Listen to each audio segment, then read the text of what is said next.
मंत्र पढ़ते ही गोपाल तालाब के नीचे जाने लगता है। आगे देखिए उसके बाद का सीन, गोपाल कैसे ये मंत्र को प्राप्त किया। स्पाइडरपुर के गांव में गोपाल नाम का एक मछुआरा रहता था। वह नदी में मछलियां पकड़कर अपने परिवार का पालन पोषण करता था। एक दिन जब गोपाल मछली पकड़कर घर लौट रहा था तो रास्ते में उसे एक कुत्ता दिखाई दिया। जैसे ही कुत्ते ने गोपाल को देखा, वह उसकी चड्डी के पीछे दौड़ पड़ा। गोपाल भागता रहा, लेकिन कुछ दूरी पर भागने के बाद कुत्ते ने उसका पीछा छोड़ दिया। इस भाग दौड़ में गोपाल के हाथ से मछलियां गिर गईं। गोपाल खाली हाथ मायूस होकर घर लौट आया। बेटा, तुम्हारे पिता की तबीयत बहुत खराब है। अब घर का खर्चा तुम्हें ही संभालना है। क्या हुआ, आज कोई मछली हाथ लगी या नहीं? हाँ माँ, मुझे मछली तो मिली थी, लेकिन जब मैं उन्हें बेचने के लिए जा रहा था तो रास्ते में एक कुत्ता मेरे पीछे पड़ गया और सारी मछली गिर गई। घर पहुंचकर उसने अपनी माँ को सब कुछ बताया। लेकिन माँ, तुम चिंता मत करो, मैं कल फिर मछलियां पकड़ने जाऊंगा और इस बार पैसे कमाकर पिताजी के लिए दवाइयाँ जरूर लाऊंगा।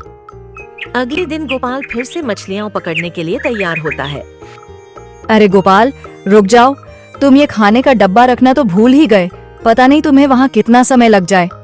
ठीक है माँ, लेकिन मैं जल्दी ही वापस आने की कोशिश करूंगा। गोपाल डब्बा लेकर निकल पड़ता है।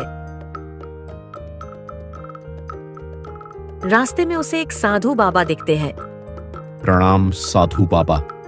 साधु बाबा, मैंने आपको इस गांव में पहले कभी नहीं देखा। क्या आप यहाँ नए आए हैं और आप इस पेड़ के नीचे क्या कर रहे हैं? हाँ पुत्र, मैं पहली बार इस गांव में आया हूँ। मैं कहीं जल्दी में जा रहा था, लेकिन थकान की वजह से यहाँ आराम करने लगा। साधु बाबा, क्या मैं आपकी कोई मदद कर सकता हूँ? पुत्र, अगर तुम्हारे पास कुछ खाने को हो तो मुझे दे दो। मुझे बहुत तेज भूख लगी है। गोपाल ने बिना अपनी भूख की परवाह किए माँ का दिया सारा खाना साधु बाबा को दे दिया। हाँ बाबा, ये लीजिए, माँ ने दिया था, आप इसे खा लीजिए। पुत्र, तुम्हारा बहुत बहुत धन्यवाद। तुमने मेरी भूख मिटा दी। लेकिन अब तुम क्या खाओगे? कोई बात नहीं साधु बाबा, अगर मेरा खाना खाने से आपकी भूख मिट गई तो मेरे लिए यही बहुत है। जब मैं घर जाऊंगा तब खा लूंगा, और यह मेरा कर्तव्य था। अगर आपकी जगह कोई और होता तो भी मैं यही करता। बेटा, तुम्हारा दिल बहुत साफ है। तुम इतने गरीब होकर भी मेरी मदद कर रहे हो। अगर तुम मेरा एक काम कर दो तो मैं तुम्हें इतना बड़ा इनाम दूंगा कि तुम अपने पिता का इलाज करा सको। बताइए साधु बाबा, मुझे क्या करना होगा? मैं अपने परिवार के लिए कुछ भी करूंगा। पुत्र, तुम्हें एक जादुई दुनिया से एक जादुई फल लाना पड़ेगा। जादुई दुनिया? मगर मैं वहां जाऊंगा कैसे? साधु बाबा उसकी उदारता देखकर प्रसन्न हुए और उसे एक मंत्र दिया। तुम्हें उसी तालाब के पास जाना होगा जहां तुम रोज मछलियां पकड़ते हो। उस तालाब के नीचे वह जादुई दुनिया है, और वहां जाने के लिए तुम्हें एक मंत्र पढ़ना होगा। अगर तुम्हारा दिल साफ है तो ही तुम उस जादुई दुनिया में जा सकोगे। वो मंत्र क्या है बाबा? मंत्र है, केमदा पकड़ के मेरा लेमदा हो जा, सेमदा हुला हुला चुल्ला। उन्होंने कहा कि इस मंत्र को तालाब के पास पढ़ने से उसे जादुई दुनिया का मार्ग मिलेगा। गोपाल तालाब के पास गया और मंत्र पढ़ा। केमदा पकड़ के मेरा लेमदा हो जा, सेमदा हुल्ला चुल्ला। मंत्र पढ़ते ही गोपाल तालाब के नीचे जाने लगता है और कुछ ही देर में जादुई दुनिया में पहुंच जाता है। अरे, ये मैं कहाँ आ गया? आगे बढ़ते हुए उसे एक परी दिखती है। वह उड़ते हुए गोपाल के पास आती है। तुम कौन हो और यहाँ क्या कर रहे हो? तुम तो इस जगह के नहीं लगते, यहाँ तक कैसे आए? मुझे एक साधु बाबा ने जादुई फल लेने भेजा है। अच्छा, तो तुम जादुई फल लेने आए हो। अगर तुम्हें वो फल चाहिए तो तुम्हें मेरे 3 सवालों का जवाब देना होगा। ठीक है, मुझे मंजूर है। परी का पहला सवाल, मैं हमेशा आगे बढ़ती हूँ, कभी पीछे नहीं जाती। मुझे कोई नहीं देख सकता, लेकिन सब महसूस करते हैं। बताओ मैं कौन हूँ? इसका सही जवाब समय होगा, क्योंकि समय कभी किसी के लिए नहीं रुकता। ठीक है, बहुत अच्छा जवाब। अब दूसरा सवाल, ऐसी कौन सी चीज है जो एक बार टूट जाए तो फिर कभी नहीं जुड़ सकती? गोपाल थोड़ी देर सोचता है और फिर जवाब देता है। भरोसा ही एक ऐसी चीज है जो अगर एक बार टूट जाए तो उसे वापस पाना लगभग असंभव है। बहुत बढ़िया। अब आखिरी सवाल का जवाब दो, मैं तुम्हें जादुई फल तक पहुंचा दूंगी। एक काला घोड़ा है जो काले सागर में गया, डुबकी लगाई, बाहर आया लेकिन गीला नहीं हुआ। बताओ क्या? इसका सही जवाब परछाई होगा। सही जवाब। मेरे सवालों का जवाब वही दे सकता है जिसका दिल साफ हो। तुमने यह साबित कर दिया। मैं तुम्हें जादुई फल देती हूँ, और अगर भविष्य में मेरी मदद चाहिए हो तो मुझे याद जरूर करना। परी जादू करती है और एक आम का पेड़ उग जाता है। उस पर जादुई फल लगा होता है। लेकिन मैं इस पेड़ पर चढ़ूंगा कैसे? आंखें बंद करो। गोपाल ने आंखें बंद की और जब खोली तो उसने देखा कि वह जादुई फल के पास पहुंच चुका है। किसी तरह उसने उस फल को तोड़ लिया, लेकिन जब उसने नीचे देखा तो ऐसा लगा मानो उसके पैरों तले से जमीन खिसक गई हो, क्योंकि वह बहुत ऊंचाई पर था। उसने पेड़ से नीचे उतरने का प्रयास किया, लेकिन फिसल कर नीचे गिर पड़ा। इतनी ऊंचाई से गिरने के बावजूद उसे कुछ नहीं हुआ, क्योंकि जादुई दुनिया में किसी को गिरने पर चोट नहीं लगती थी। अरे, इतनी ऊंचाई से गिरने के बाद भी मैं जिंदा कैसे हूँ? लगता है मैं जादुई दुनिया में हूँ, इसलिए बच गया। गोपाल की खुशी ज्यादा देर तक नहीं टिक पाई, क्योंकि जादुई जंगल के रक्षक शिम्बा ने उसे देख लिया। शिम्बा को लगा कि वह कोई आतंकी है। गोपाल शिम्बा को देखते ही डरकर भागने लगा। हे भगवान, अब मेरा क्या होगा? आज तो मेरा बचना मुश्किल है। भागता कहाँ है आतंकी? रुक जा, आज तुझे मैं जिंदा नहीं छोड़ूंगा। गोपाल भाग ही रहा था कि उसे साधु बाबा की बात याद आ गई। बेटा, जब तुझे वह जादुई फल मिल जाए तो जादुई दुनिया से बाहर आने के लिए तुझे वही मंत्र दोबारा पढ़ना पड़ेगा। केमदा पकड़ के मेरा लेमदा हो जा, सेमदा हुल्ला चुल्ला। मंत्र पढ़ते ही गोपाल जादुई दुनिया से बाहर आ गया और साधु बाबा को जादुई फल देने के लिए चल पड़ा। यह लीजिए साधु बाबा, आपका जादुई फल। गोपाल, तू कितना भोला है। तूने मुझसे यह भी नहीं पूछा कि मैं इस जादुई फल का क्या करूंगा। अपने पिता के इलाज के लिए तूने बिना कुछ सोचे समझे मुझ पर भरोसा कर लिया। तुमने मेरी मजबूरी और मासूमियत का फायदा उठाया। मैं तुम्हें नहीं छोड़ूंगा। तू एक मामूली मछुआरा मेरा क्या बिगाड़ लेगा? यही तो तुमने भूल कर दी। भले ही मैं एक मामूली मछुआरा हूं, लेकिन मेरे साथ ऊपर वाला है। वह मेरी मदद जरूर करेगा। गोपाल को तभी परी की बात याद आ गई। गोपाल, जाओ और जादुई फल ले आओ। और हाँ, तुम्हारा दिल साफ है, इसलिए अगर तुम्हें कभी मेरी मदद की जरूरत हो तो मुझे याद जरूर कर लेना। गोपाल ने तुरंत परी को याद किया। परी प्रकट हो गई। क्या हुआ गोपाल, तुमने मुझे कैसे याद किया? कोई परेशानी आ पड़ी है क्या?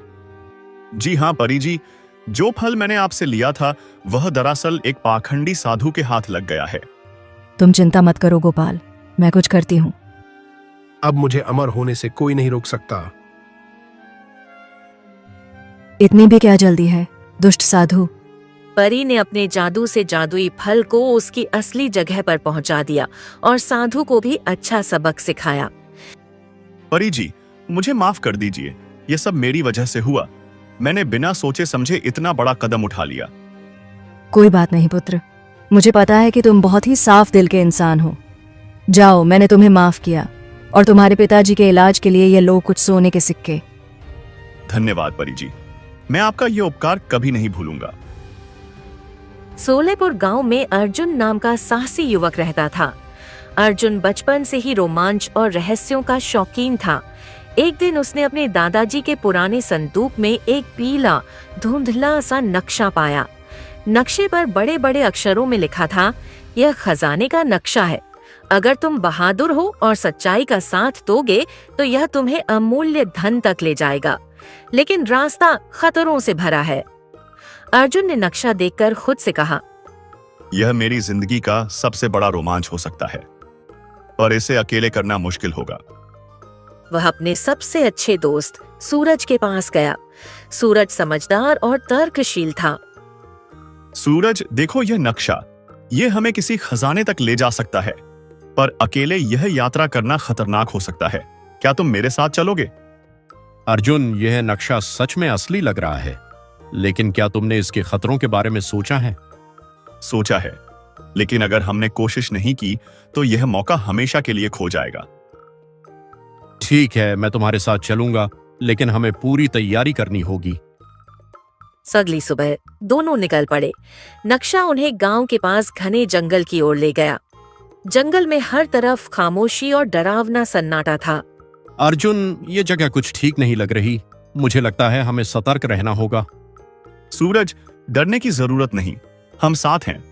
थोड़ी देर चलते चलते उन्हें एक गुफा दिखी। गुफा के बाहर एक पुरानी शिला पर लिखा था, सच का साथ दो और खजाना तुम्हारा होगा। इसका मतलब है कि यह सिर्फ बहादुर और ईमानदार लोगों के लिए है। तब तो हमें जरूर अंदर जाना चाहिए। गुफा के अंदर खूब अंधेरा था। चारों ओर अजीब अजीब चित्र बने हुए थे। जैसे ही उन्होंने कुछ कदम आगे बढ़ाए, गुफा में तेज आवाज गूंजने लगी। यहाँ से आगे बढ़ने के लिए तुम्हें अपनी बुद्धि और साहस का प्रमाण देना होगा। 3 दरवाजों में से सही चुनो, वरना यही तुम्हारा अंत होगा। गुफा के भीतर 3 दरवाजे प्रकट हुए। हर दरवाजे पर एक पहेली लिखी थी।